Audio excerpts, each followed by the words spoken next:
ना वापर केलाय ओव्हनचा ना वापर केलाय इस्टचा, तरीही मार्केटसारखा पिझ्झा बनवून तयार झालेला आहे। विश्वास बसत नाही ना? मग ही रेसिपी नक्की बघा। नमस्कार, मी तृप्ती तुमच्या सर्वांचे खूप खूप स्वागत करीत आहे। तर आज आपण मस्त चविष्ट व्हेज चीज पिझ्झा बनवणार आहे। तर लगेचच रेसिपीला सुरुवात करूया। तर पिझ्झा बनवण्यासाठी आपल्याला पहिल्यांदा बेस तयार करून घ्यायचा आहे। बेस तयार करण्यासाठी लागणारे साहित्य आपण जाणून घेऊया। तर या ठिकाणी मी 1 कप मैदा घेतलेला आहे। घरातील एखाद्या वाटीचे किंवा कपाचे प्रमाण आपल्याला या ठिकाणी घ्यायचे आहे। तसेच अर्धा चमचा बेकिंग पावडर, पाव चमचा बेकिंग सोडा, 1 लिंबू आणि चवीनुसार मीठ घेतलेलं आहे। साहित्य जाणून झालं, आता लगेचच कणिक मळून घेऊ। कणिक मळण्यासाठी छोटी परात घेतलेली आहे।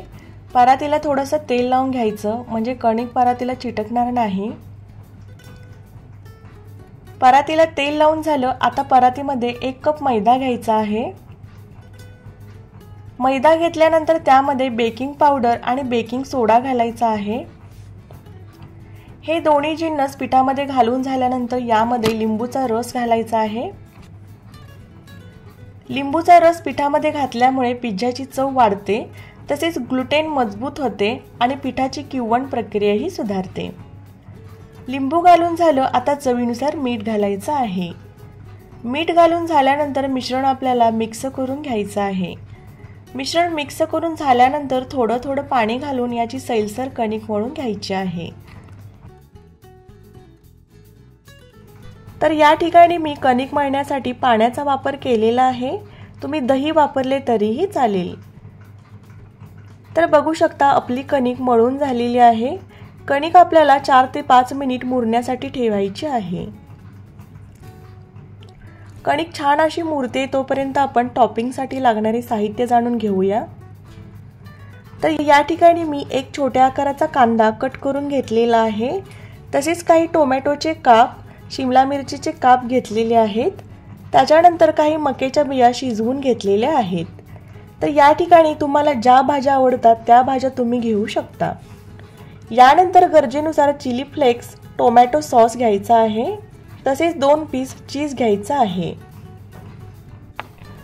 तर टॉपिंगसाठीचे साहित्य जाणून झाले, आता लगेचच बेस तयार करून घेऊ। तर बेस तयार करण्यासाठीची कणिक छान अशी मुरलेली आहे। लगेचच बेस तयार करून घेऊ। तर बेस तयार करण्याआधी महत्त्वाची गोष्ट म्हणजे ज्या प्लेटमध्ये आपण बेस ठेवणार आहे त्या प्लेटला थोडंसं तेल लावून घ्यायचं। प्लेटला तेल लावून झालं, आता थोडंसं कोरडं पीठ पोळपाटावर टाकून घ्यायचं आणि भाकरीपेक्षा जाड असा बेस लाटून घ्यायचा। तर बेस आपल्याला जास्त जाडही ठेवायचा नाही आणि खूप जास्त पातळही करायचा नाही, मध्यम पातळ लाटून घ्यायचा आहे। बेस लाटून झाला, आता तेल लावलेल्या प्लेटमध्ये शिफ्ट करून घ्यायचा। बेस प्लेटमध्ये शिफ्ट केल्यानंतर बोटाच्या मदतीने मध्यभाग सोडून कडेने अशा प्रकारे प्रेस करून घ्यायचा आहे। बेस प्रेस करून झाल्यानंतर मध्यभाग फुगू नये म्हणून काटा चमचेच्या मदतीने छिद्रे करून घ्यायचे आहेत। आणि दुसरी गोष्ट म्हणजे अशी छिद्रे केल्यामुळे टेम्परेचर व्यवस्थित छिद्राद्वारे ट्रान्सफर होईल आणि बेस व्यवस्थित बेक होईल। याच्यामुळे खाताना बेस कच्चा लागणार नाही। छिद्रे पाडून झाल्यानंतर बेसवरती आपल्याला गरजेनुसार 2 चमचे टोमॅटो सॉस लावायचा आहे। जर तुम्हाला जास्त प्रमाणात टोमॅटो सॉस आवडत असेल तर तुम्ही या ठिकाणी 4 चमचे सॉस घेतला तरीही चालेल। तर बेसवरती सॉस लावून झालेला आहे। आता यावर आपल्याला 1 पीस चीज खिसणीच्या मदतीने खिसवून घालायचं आहे। चीज घालताना संपूर्ण बेसवर अशा प्रकारे खिसून घालायचं आहे। जर चीज आवडत नसेल तर 2 पीस ऐवजी तुम्ही 1 पीस घातला तरीही चालेल। चीज घालून झाल्यानंतर यावर आपल्याला आपल्या आवडीच्या भाज्या घालून घ्यायच्या आहेत। तर या ठिकाणी मी 8 ते 9 शिमला मिरचीचे तुकडे घालणार आहे।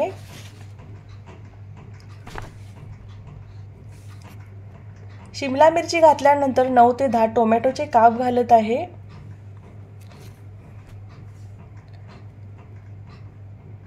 टोमॅटो घालून झालं की लगेचच कांद्याचे काही काप घालायचे आहेत।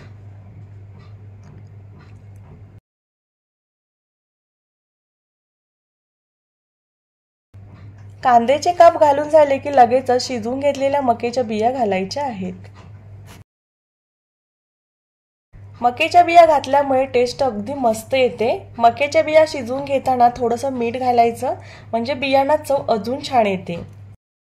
मक्याच्या बिया घालून झाल्यानंतर सर्वात शेवटी राहिलेला एक पीस चीज भाज्यांवर खिसून घालायचा आहे।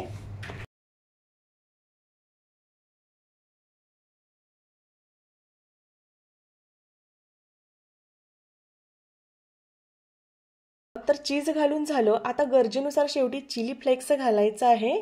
तर या ठिकाणी मी पाव चमचा चिली फ्लेक्स घातलेला आहे।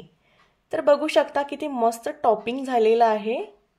तर घरी पिझ्झा करण्यामध्ये एक वेगळीच मजा आहे, कारण आपण आपल्या आवडीनुसार भाज्या घालू शकतो, तसे जेवढं पाहिजे तेवढं चीज ही घालू शकतो।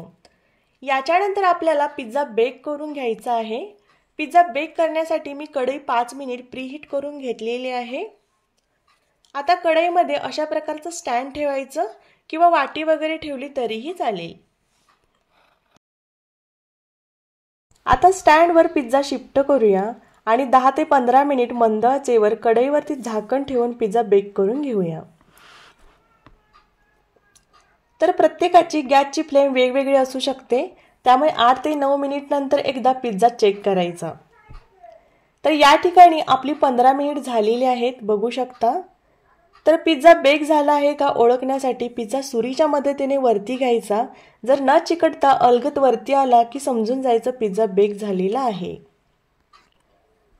तर बघू शकता अगदी अलगद वरती येतोय, खूप मस्त बेक झालेला आहे।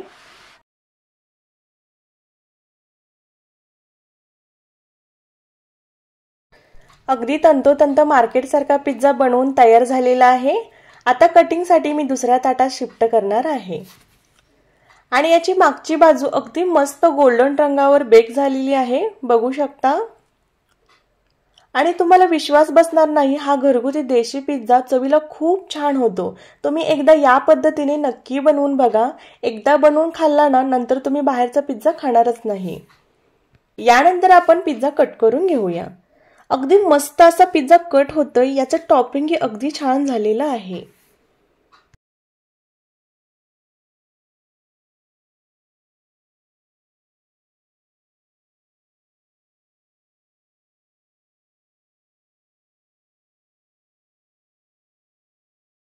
बघू शकता काय मस्त कट झालेला आहे, खायला तर खूप मस्त लागतो। तर अशा प्रकारे आपला व्हेज चीज पिझ्झा बनवून तयार झालेला आहे। तुम्हीही नक्की ट्राय करा आणि व्हिडिओ आवडला असेल तर चॅनलला लाईक, शेअर आणि सबस्क्राइब करायला विसरू नका। धन्यवाद।